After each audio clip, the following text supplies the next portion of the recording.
जिस समय मेरा जन्म हुआ उस समय मेरे पिता को दिल की बीमारी थी और वो बहुत अस्वस्थ थे। किसी ने मेरी माँ से कहा था कि मैं बदकिस्मत बच्चा हूँ क्योंकि मेरा जन्म परिवार के लिए सबसे दुखद समय में हुआ है। ये लाइन उस किताब की है जिसे कभी जाकिर हुसैन ने लिखी है। वही उस्ताद जाकिर हुसैन जिन्हें लोग तबले का यार भी कहते हैं। लेकिन अफसोस कि तबले की ताल से कहीं ज़्यादा अब उस्ताद जाकिर हुसैन के लिए श्रद्धांजलि गूंज रही है। तबला मास्ट्रो जाकिर हुसैन अब नहीं रहे। 73 साल की उम्र में अमेरिका के सैन फ्रांसिस्को में उनका निधन हो गया। देखिए डायरी जाकिर हुसैन की। नमस्कार, आप देखना शुरू कर चुके हैं CGNN लाइव। मैं हूं आपके साथ लेखिका सिन्हा। उस्ताद हरफन मौला शख्सियत के मालिक थे। उन्होंने सैंड एंड डस्ट जैसी फिल्म में 1983 में अभिनय किया। एक कलाकार की हैसियत से अपनी छाप छोड़ी तथा उसके बाद द परफेक्ट मर्डर जैसी हॉलीवुड फिल्मों में काम करते हुए अपनी दमदार कलाकारी के जौहर भी दिखाए। जाकिर हुसैन रोल मॉडल भी हैं। आइए हम आपको बताते हैं उनके बारे में कुछ ऐसी बातें जो अनछुई कहानी का हिस्सा हैं। उस्ताद जाकिर हुसैन के जाने से भारतीय संगीत की लय और ताल का युग खत्म हो गया। जाकिर हुसैन ऐसी शख्सियत रहे जो तबले की लयकारी और संगीत के साथ विज्ञापनों की दुनिया में उन्होंने तहलका मचाया था। चाय को वह ताज कहने वाले उस्ताद की उंगलियों में हुनर का जादू था। उस्ताद जाकिर हुसैन तबले को गोद में रखकर सोते थे। कहते थे कि गणेश वंदना से लेकर बारिश की बूंदें, शिव का तांडव जैसी नजाकत से मन के अंदर रूह से संवाद करता है, उसका कोई मुकाबला नहीं है। उस्ताद को इडियोपैथिक पल्मोनरी फाइब्रोसिस नामक बीमारी थी।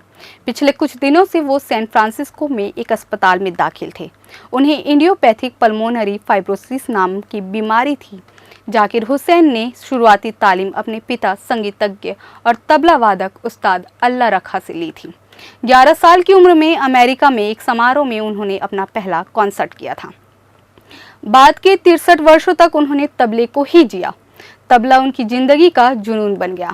वो एक ऐसे उस्ताद थे जिन्होंने तबले से लेकर संगीत तथा फिल्मों से लेकर अंतर्राष्ट्रीय कॉन्सर्ट तक अपने हुनर का जादू दिखाया।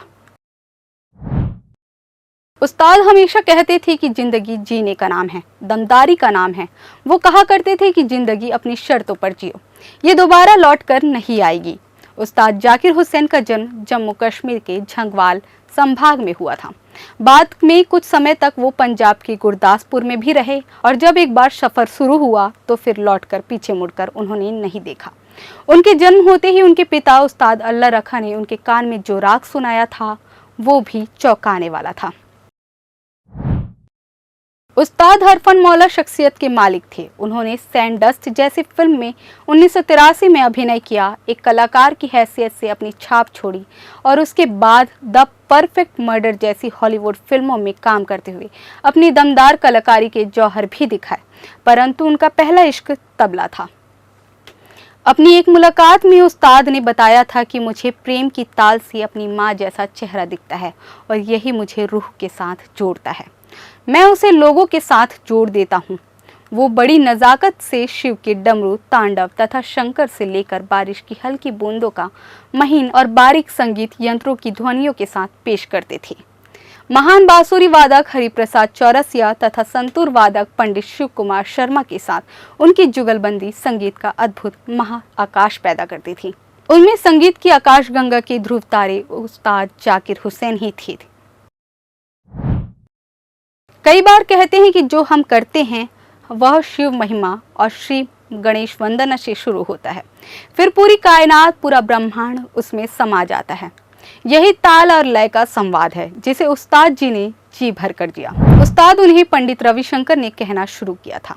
उनका पहला एल्बम महज 12 साल की उम्र में ही 1973 में living in the material world आया था। उन्हें भारत सरकार की ओर से 37 साल की उम्र में पद्मश्री से नवाजा गया।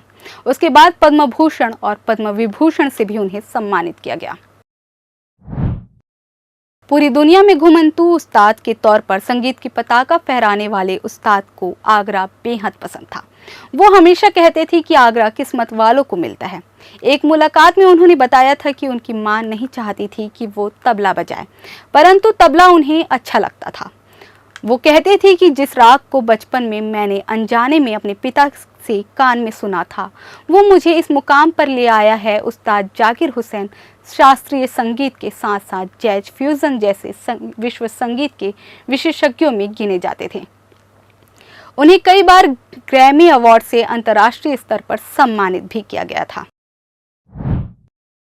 जाकिर हुसैन ने अपनी किताब जाकिर हुसैन ए लाइफ इन म्यूजिक में इस किस्से के बारे में जिक्र किया था, जिसमें जाकिर ने बताया कि उनके जन्म के समय पिता की सेहत इस कदर खराब थी कि तबला वादक को मनहूस समझा जाने लगा, और ऐसा कोई और नहीं बल्कि उनकी मां का मानना था।